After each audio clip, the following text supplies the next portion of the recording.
Authorities are investigating after a pregnant woman was fatally shot.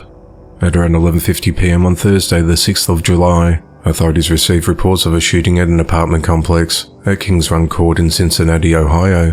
When police responded to the scene, they found a woman who had been shot after several bullets had been fired through the bedroom window of her home.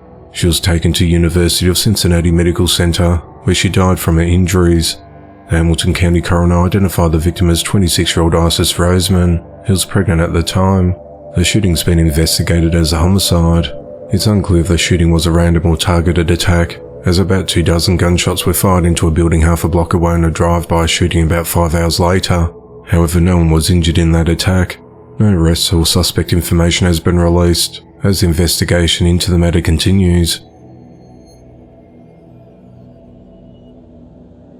28-year-old Imogen Sayed is behind bars for fatally attacking 22-year-old Atbin Razavin Rubadan with a machete.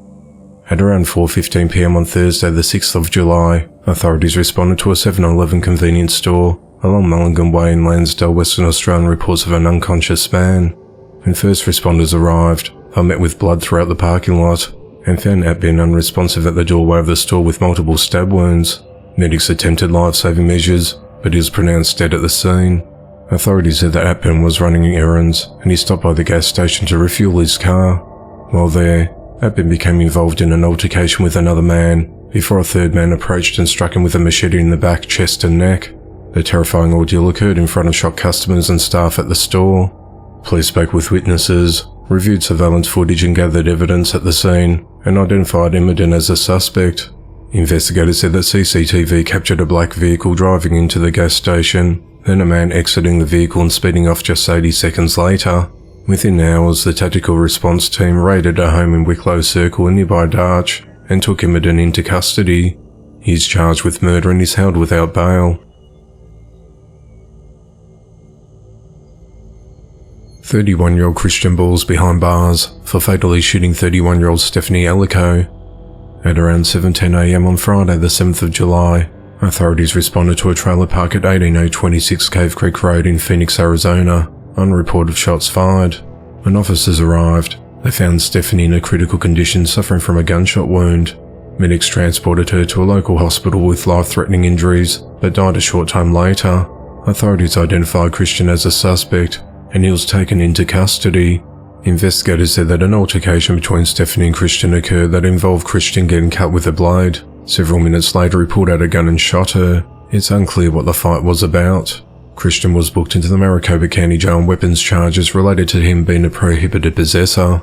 Additional charges related to the homicide investigation will be submitted to the Maricopa County Attorney's Office for review. The investigation into the matter continues. 3 teens have been arrested for murdering a man after egging his house. 18-year-old Sydney Morgan and Jeremy Munson and 19-year-old Mackenzie Davenport were each charged with malice murder, battery and criminal trespass. Sydney and Jeremy were also charged with aggravated assault and possession of a firearm during the commission of a crime. On Monday the 3rd of July, authorities responded to a report of a man down in a roadway in the 100 block of Dobbins Mill Road in Spalding County, Georgia. When deputies arrived at the scene, they located a deceased man who had been shot. He had no identification on him, but he was identified by a fingerprint scan as 22-year-old Jonathan Gilbert, who also went by the name of Tyler Lane.